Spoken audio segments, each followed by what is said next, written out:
Hey guys, welcome to Becca and the Balance. I am Becca, and today we are making a Thai chicken pizza. It is so delicious. But before we get started, make sure you go over and get your free recipe linked in my bio. You can also shop everything that you see here today linked in my bio, and make sure you check me out over on Instagram at Becca and the Balance, also Pinterest and Facebook. Thanks for being here today, and let's get started. Start by putting 1 1/8 teaspoon of dry active yeast into 3/4 cup of water. Then we're going to add in 1 teaspoon of granulated sugar also into that water. Stir it up, and then we're going to cover it and set it aside until it gets nice and frothy. Again, the water should be just a little bit warm, not too hot. In a separate bowl, you're going to put in 1 1/2 cups of flour, and then you're going to hold like a 1/2 cup in reserve for while we're kneading this here in just a minute. The next thing we're going to do is we're going to add salt into our flour, 3/4 of a teaspoon. Then take a fork and just mix that all together as well so everything is combined. Then we're going to add in I did vegetable oil here, but you could use olive oil, 1 1/2 tablespoons of oil, and then also a 1/2 teaspoon of white vinegar. That's going to just help our bread have the right consistency. Mix those all together and then dumping your dry ingredients into your wet, and then we're going to just stir these really thoroughly. You're going to have to add more flour once you start kneading, and this is a stickier dough. We want it where it's sticky if you just touch it, but not where the dough comes off on your fingertips afterwards. So we don't want to go too dense with too much flour, but we don't want it too terribly sticky. So just make sure that you've mixed that really, really well and scrape the bottom while you're stirring it. Then flour your surface there, and then just turn your dough onto the surface. And I ended up kneading mine for about 5 to 7 minutes. I did end up using almost that whole extra 1/2 cup of flour in there.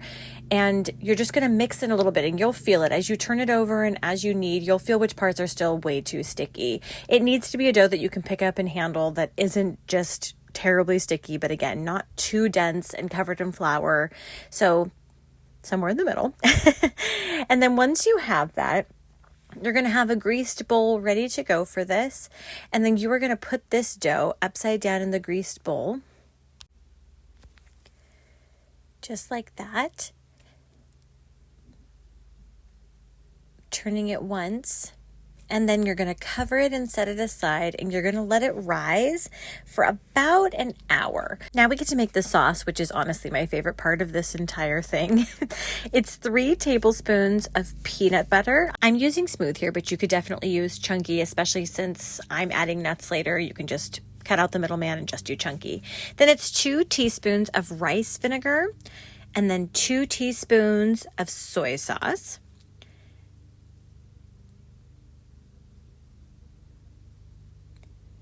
And then we do 1 teaspoon of oil. I did vegetable oil here because that's just what I had on hand. And then I do a 1/2 teaspoon of ginger, and then 2 teaspoons of honey.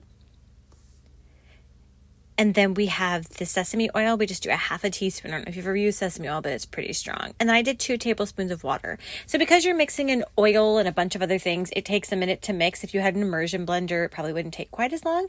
But I sped this up. It just takes a minute or two of some good whisking, and you will end up with this nice consistency that is pretty similar actually to the peanut butter. Show you here when I'm all done in just a second. It tastes so good. And that little bit of tang in the ginger we add really kind of cancels out the sweet, but in a best way, more like a compliment than a cancel.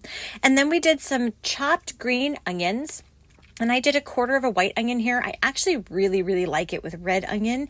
It has just that little bit more of a sweet flavor to it. And I did just a couple tablespoons of the green onion.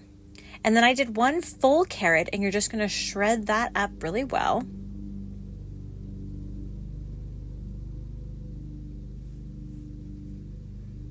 And then you're going to put it on a paper towel, and you're going to squeeze out as much of the moisture as you can. You don't want it making your pizza soggy. And then I had made this chicken in advance. So it's 2 chicken breasts, and I cooked those with just a little bit of oil, a little bit of sesame oil, and 2 tablespoons of soy. So those have flavor themselves. I've also made this though with like a pulled rotisserie chicken. You can use whatever you like, but that's how I make mine. I also did here about 1/4 cup of chopped peanuts on the top. So again, if you're using chunky peanut butter, you can probably just omit the chopped peanuts. So your dough is ready. On a pizza pan, I line it with a sheet of parchment paper, and then you're just going to really work with your hands. I put a little oil on mine. That's what I was doing there. A little oil on my hands just because the dough is a little sticky. And you're just going to kind of work it out to fit that entire circle. So I've made this with a little bit thicker crust before. This, in my opinion, is the perfect crust. It's not like a deep dish, and it's not too thin. I don't love it when it's too thin. But if you like it crispier, my husband likes a little bit of a thinner, crunchier crust. You just use a little less dough and pull it out further. It's definitely doable. But I like mine this way. You'll see it here when it's all done cooking. So just keep on pulling and spreading that out. Don't mind my facial expressions. We're watching some like murder show. I was very invested. So then once it's all pulled out, take that delicious sauce, smooth it all around. And side note, I sometimes make a little extra of this peanut sauce because I love it so much. And I end up dipping it, like eating the pizza and dipping it back in the sauce. It is so good. And I'm a dip freak. I like to dip everything in everything. So just smooth this all around. And then you're going to do about 2 cups of shredded cheese. I just had a mixed cheese blend here, and then spread that chicken over the top. And of course, you can gauge all these ingredients to your liking. If you don't like a ton of chicken on top or a ton of cheese, add a little more or less. And then you're going to add your shredded carrots. Chopped would probably be a little bit chunky for this. And then your onions, green onions, those chopped peanuts. And then at the very end here, you're going to give everything just a gentle press so everything's kind of touching the cheese. It's not floating around. So in your oven, 475 for 15 minutes. I did it, I think 17 here at the end.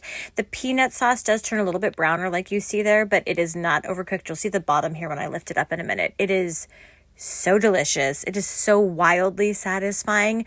You can also add some red pepper flakes to this if you prefer a little spice to it. I don't do a ton of spice. I just love all the flavors that are in this, and the ginger adds just enough tang. Our free recipe for this is linked in my bio, and you can shop everything that you see here today, also linked in my bio. Make sure that you like and subscribe and follow for more.